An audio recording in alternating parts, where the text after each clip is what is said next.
Welcome to Art Speak Podcast. This is the first episode. My name is Gotinukebu, your host, and today we have an incredible guest with us. His name is Kelechi, Amadi.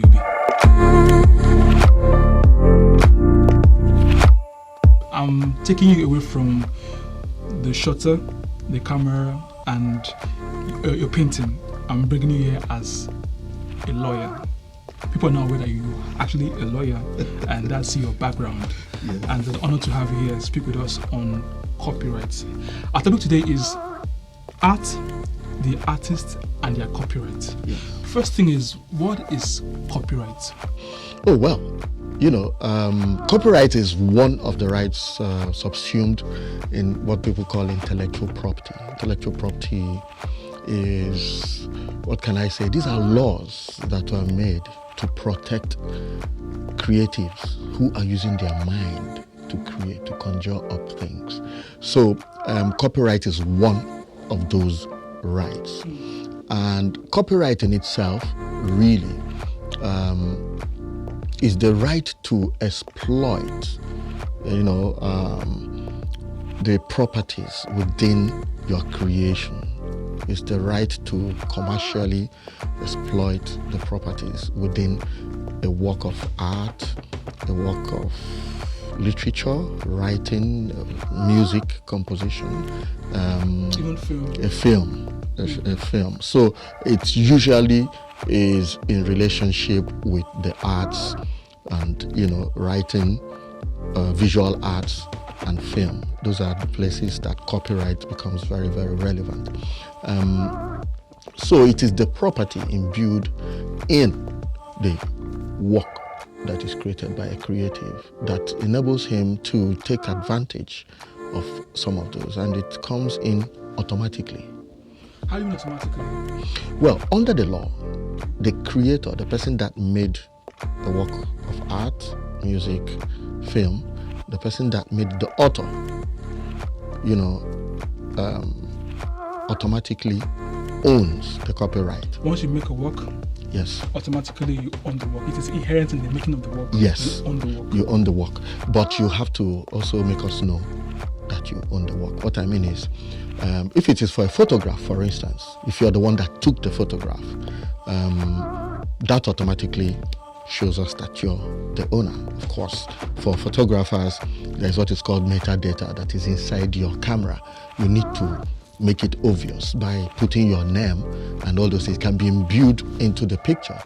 The other way to prove that you're the owner of or the author of an image or a piece of literature is to publish it. So if you publish it on Instagram, in a newspaper, on TV, wherever you publish it, that is evidence that you are the author. The other way to prove that you're the owner is by registering it at the Copyright Commission. Oh. Here's where we're going to right now. Yes. How important is it to register your work at the commission?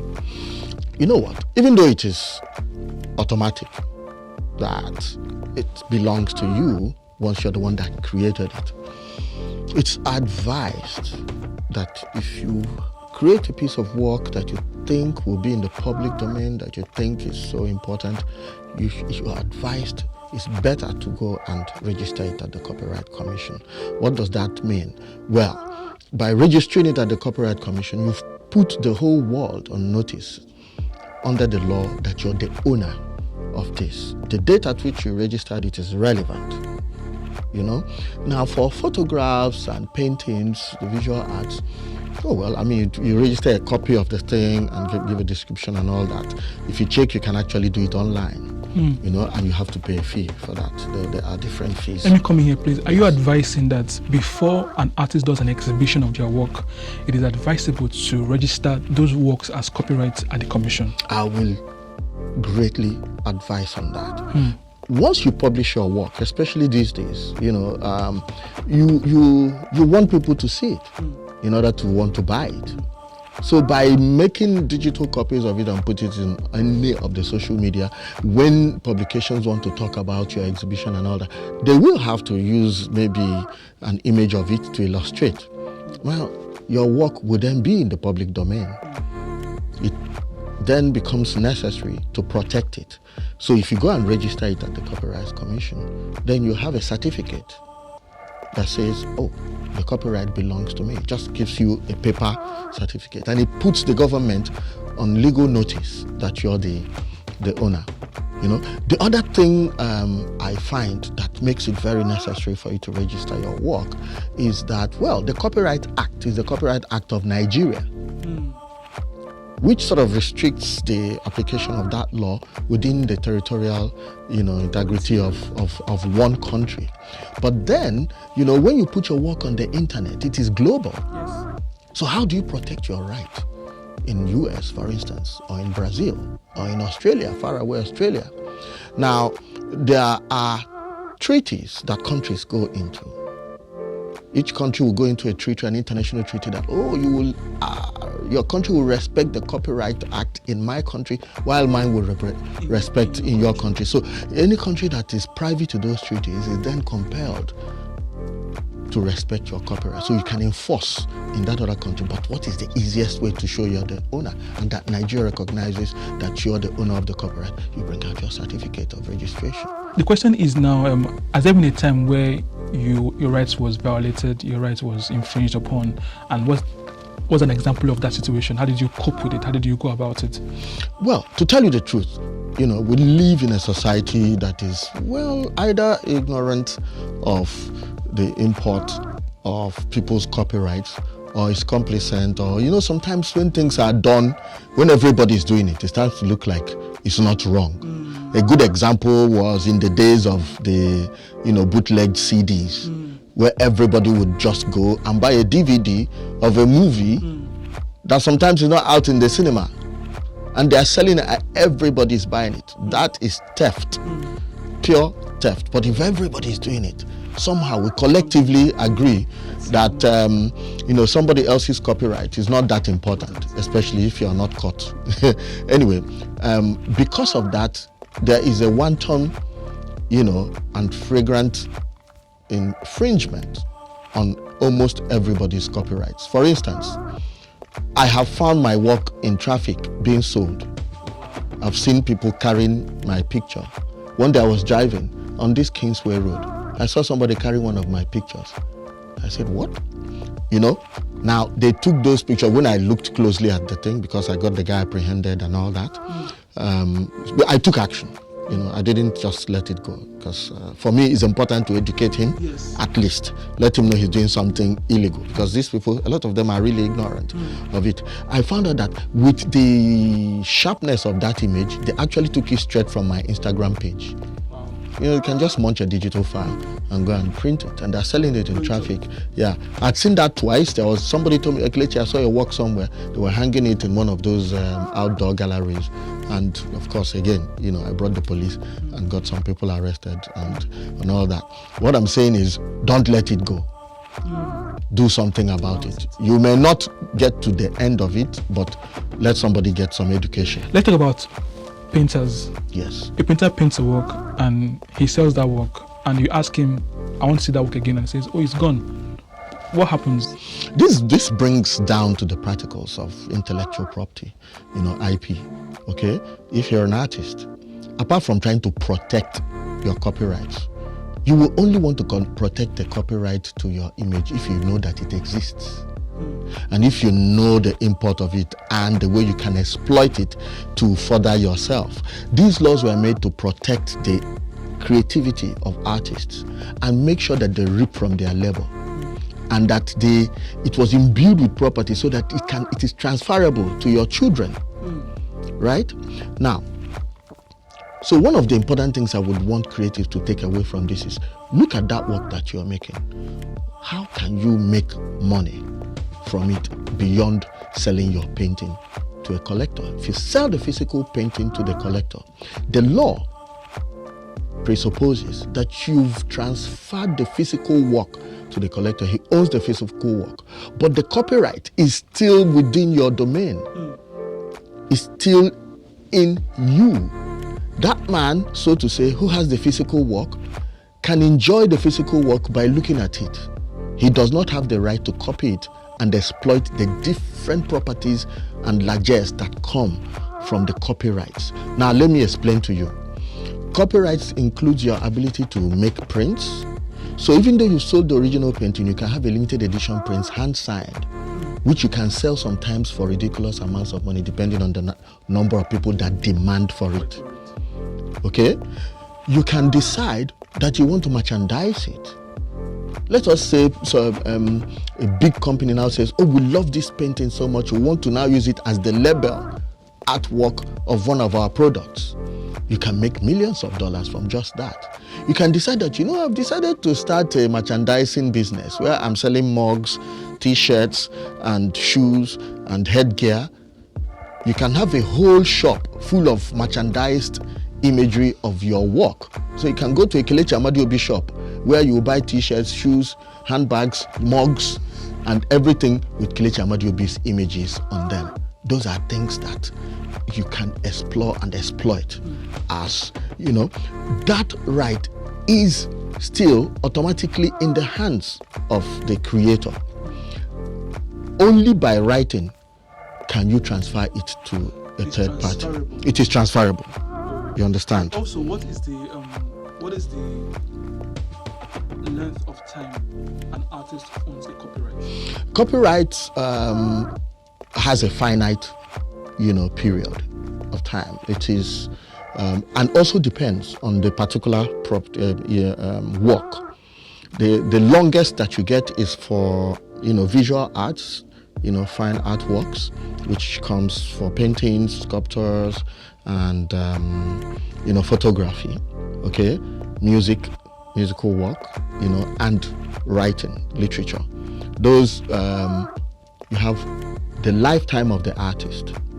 The artist has the copyright through his lifetime, and 70 years after the year of the death of the artist. The lifespan of the artist. Yes. And 70 years after the year of the death. The year of the death, not the month of the death. No, if the person died this year, it will start running at the beginning of next year. Oh, you understand? For 70 years. Now, for cinematography, it is 70 years. It's 70 years from the production. From production. The year of production. Yes. But then there is another one. It's not just an individual can own copyright. Can it be shared? No. You can also have a company own copyrights. You can also have government own copyrights. For instance, a broadcast house will own the copyright to the news. Everything the broadcast, filmed, yes. That was broadcast. Okay? Their own duration lasts for 70 years from the date of publication. Oh. So it is limited in time. Okay. I suppose for an individual owning the copyright to these things, it is your whole life plus another lifetime for the people that are in charge of your estate. For instance, Chinua Achebe's things fall apart. Now that he has died, 70 years after the end of the year that he died, you will continue. So after that 70 years, it's now in public domain. We can now use it. It's now in public domain. Again, so the world then can use the material, artwork, the material, like Shakespeare's works, sonnets, like the paintings by Leonardo da Vinci and all these people. Yes. They have passed those kind of time limits. So it does have a limit, But there's something I would like to let people know, because most people don't know about this. If you are in the employ of a company and you're paid a salary by that company, and that company creates content, that content, the copyright belongs to the company, not to the person, that is collaborating to make that content. Yes, not the person. If the person is working for the company and is paid a salary, the copyright belongs to the company. It's called work on hire. So it's very important for people to know that. So even if you're working for the company, you have to take permission from the company to say, oh, let me use this work that we created while I was working for the company. It is so very important. That's another little... That's called fair use. Yes. Okay, there is another thing, yes. Like what they call fair use. Okay. The law agrees that, you can use the work, what they call fair use. Like, for instance, if you're doing research and you're writing a paper, about let's say copyrights and human rights, and then Godson had published a book on copyright. You see, according to Godson in his book, whatever page, what, he had spoken about this. You can quote a part of that write-up, and then of course give credit, footnotes and citation. Yeah. So you can't then take the person to court and say he fit your copyright because he gave you that's what they credit, call gave you fair use. If say somebody is writing about Kelechi Amadi's work, and even without my permission, he takes some of the works and publishes in the magazine and say, "Oh, we're talking about Nigerian artist, one of the great artists," and he puts your work. You cannot go and sue them for infringing. It's called fair use. I don't know if you understand. So all these things, they have nuances, you know. Where does one's copyright start and another's begins? Okay, beautiful. I mean, that's a very good question. I would say tell people, especially for people who are creating work that has other human beings in them, you know. So you do have the copyright to the work you've created, but the other human being has another right too, called right to privacy. That's another right, you know. If you go on the street and you take somebody's photograph, you have the right as an artist to exhibit it, you know, maybe sell some prints and all that. But if you take that thing and go and make a billboard for a big conglomerate, for instance, like a bank, and they say, "Oh, we looked at this work that you did, and it just tells the story of our NGOs and how we're going to help poor people out of poverty," and you go and put it there, you know, "Don't be poor like this person, but our bank is going to help you," and that man sees his billboard, you have infringed on his personal space. He can sue both you and the bank for that. You get what I mean? So in that situation, that is where they say you should get what is called the model release contract. You have to have it in your pocket as a creative, so that if you really want to use this image in the future and you want to really exploit it, it behoves you to get that person to sign a model release contract, which says, "Hey, I give this artist the right to use my image, manipulate it in any way he deems fit in perpetuity." Or if the person wants to say, "I'm only giving him the right to use it for his exhibitions and all that, any other commercial use, he should come back to me. Otherwise, we'll go to court." You know, there are so many ways you can run this. Let's talk about an artist estate. How do you set it up? How do you fund it, cater for it, manage it, even while you're alive? How do you manage those things? Because artists are becoming masters and they're becoming from contemporary to modern as well. How do you start to build your estate? How do you furnish? How do you develop it so that your children can benefit from it once you do? That's a very valid question. I think artists should find a serious cataloging system for their work. You know, then to take it seriously. I mean, I started photographing. First of all, I started as a painter.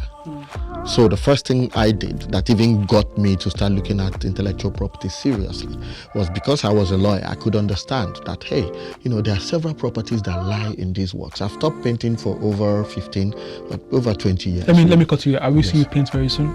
Well, you know, it's something so painting calls to me. You understand? It's something that is in it, you know, and I know I will still paint. In those early days, what really got me into photography was that I wanted to get the sharpest, most high resolution image possible of my paintings. So even as a painter, I started acquiring medium format cameras. I started just to record and document. Exactly. I wanted to document my work in the best possible light and resolution. Possible at the time. Technologically possible at the time. I get it. So I started buying professional cameras. I started understanding lighting. I started doing that to shoot my works. And as a result, 20 years down the line, I'm actually thinking I want to have an exhibition of my old works. I'd like to be a curator. So I can start making money all over again of those works. I can print a book of Kelechi Amadi's paintings and sell. I can decide that, okay, I want to make a limited edition of this particular work, make it a limited edition of 5 and sell each one for ₦1 million. The prints. the owner of the original will be so happy because he owns the original. Whoa, I see. The value keeps going up. Keeps going up. It keeps going up. Yes, and the work becomes more public, more the notoriety gets higher, the more value the original has. And when he brings out the original, that is the original. One of one. One of one. You understand? So these things are there. So if you want to manage your estate, then you have to catalog it very well. You have to get the names of the works. You have to put it well. You have to store these things well, and you have to document them so that the third party, if should something happen to you, your children and your estate will be able to manage the archives. I have a question. Yes. I want to use an experience. If I photograph an artist's artworks, yes, and we agree on the price, he doesn't pay for the works, I still have all the images shot from that business that wasn't finalized. Yes. And he's late tomorrow or something. Yes. What rights do I have as a photographer for that particular artworks if they are more than, what rights do I have? If there's a painter who creates a work, yes, and you are a photographer, yes, and you photograph the painting, commissioned to photograph, by the art, yes. When you photograph that painting, the copyright on that photograph, what you have done is to make a copy of another person's work. Okay. You're just a facilitator to his copyright. His copyright, okay. So he's the one that has the copyright to those images. Okay. Because what you have done is that you have created those images, a copy of his original artwork. Does it change for sculptures? For sculptures, sometimes it could, because then it depends on the way you photograph it. But the artist still retains that copyright. Some of these things are not very straight. Yeah, for sculptures, I do believe that, again, that sculptural work is a work. For sculpture, you are imputing your idea of lighting to describe it. Yes. You're also bringing your own mind also in how you render that particular work. Yes. Does it give a shared right between you and the artist? I am not very sure of that. Okay. I have to be careful. Okay. I have to be careful because a sculptural work, a work in the round, is still an artwork that was created by another person.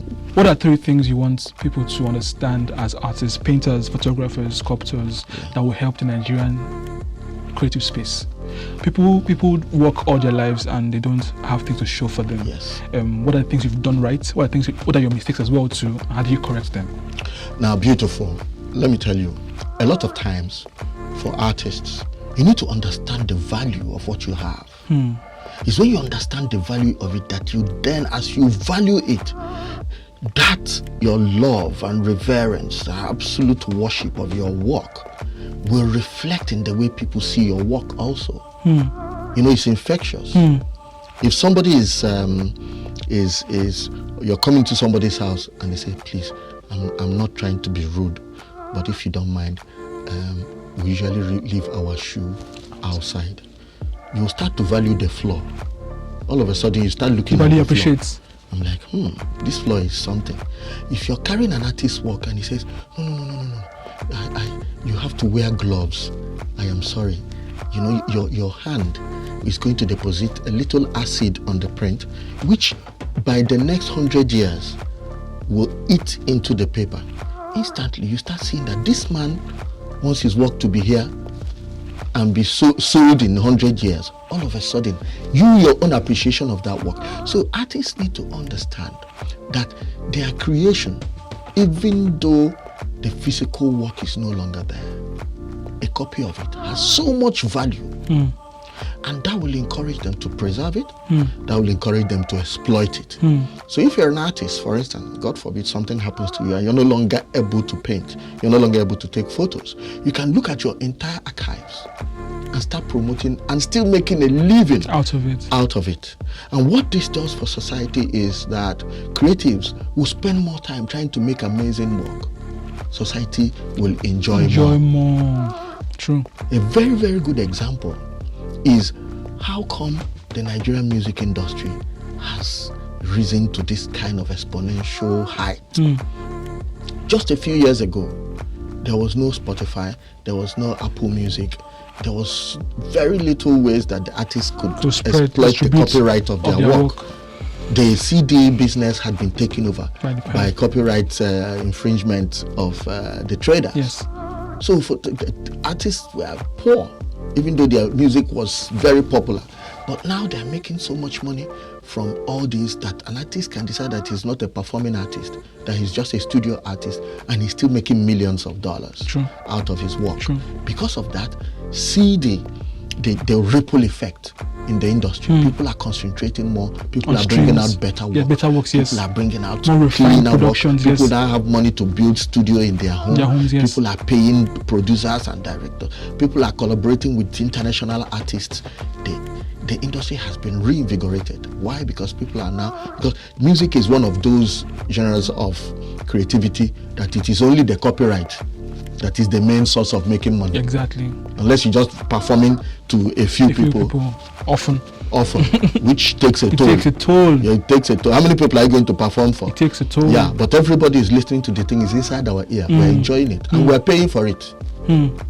You know, true. I pay for my subscription in Apple. They get a piece of that money. True. Which is amazing. So the advice I would give to artists is please do not ignore your copyright. Study it, understand it, find out how you can, the different ways. Okay, each work has a legion of rights and properties. Each work has a legion of rights and properties. Each painting you make has a legion of rights and properties. Each photograph you make has legion. They line up and you can be exploiting each one. Let me give you an example. I took one nice panoramic photograph of Lagos Island. Took my time, edited it, kept it, put it on a website, and people start to call. Somebody called and said, "Oh, we want that your work is just perfect as a banner on our website." I say, "Yeah, I'll give you the license to use it." Non-exclusive license for non-exclusive license to use it as a banner on your website.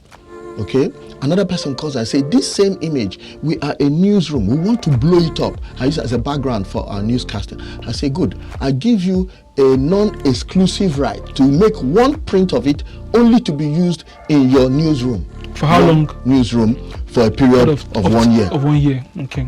Now that's a limitation. After that 1 year, I'll give it to another newsroom if they so demand. That same work, I have now sold it as a print. So within that same work, that same image, I have explored the copyright in so many different ways, which is unbelievable, which is amazing. So if people understand the properties that lie within the work they have created, then they know they should never be poor. I hear you are having an exhibition soon. Yes. You're my guy, so I know about that. Give us running up all this talk to get together. It's called Amazing Nigeria. Yes. Give us a bit about it and when it's happening. Oh, beautiful. It's going to happen on the 27th of October next month, this year, 2022. And it's an exhibition I call Amazing Nigeria. I just went around the country and I'm trying to, show the most beautiful, amazing, mind-blowing landscapes of this country. The whole idea is to let Nigerians understand that perception is reality. The way you see yourself becomes you. And that if you want to see a cup as half full, you're right. If you also want to see it as half empty, you are right. If you want to see the landscape as beautiful, you are right. If you want to see it as a hideout for bandits, you are also right. You understand? It depends on how you want to see it, and that will also color the way you want to live your life. We see with our brains and not with our eyes. Yes. So your mind has to be renewed to see it properly. That is it. So the import of this is to show Nigeria that we are living in abundance and beautiful vista, almost heavenly. Let me cut you there.